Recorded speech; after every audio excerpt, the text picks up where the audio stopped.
welcome to Monday.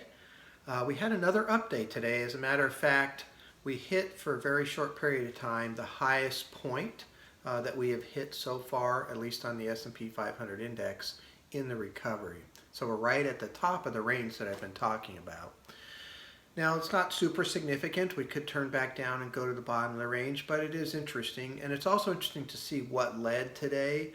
Small cap stocks did well. Usually you're not buying small cap stocks unless you feel like the market's going to be doing well in the future. And what we call value stocks.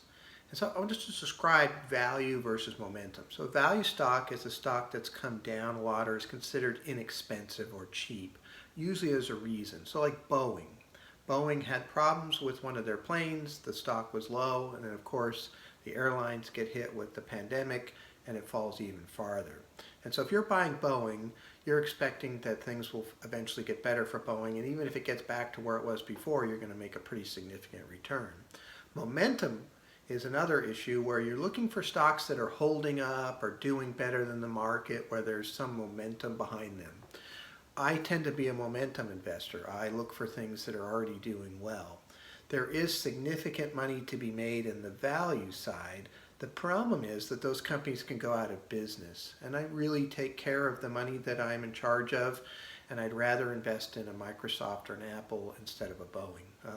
And that's just a different philosophy. Now, again, Microsoft and Apple are doing well, but they're probably not going to have the kind of rate of return that Boeing could have if it does recover. And so those are the different types of investing out there. What I'm doing is working. We're doing really, really well.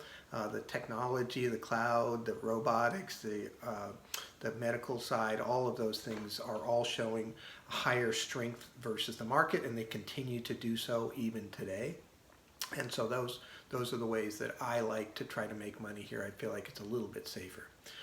And so I hope everybody has a really good day, and I look forward to talking to you tomorrow. Thank you very much.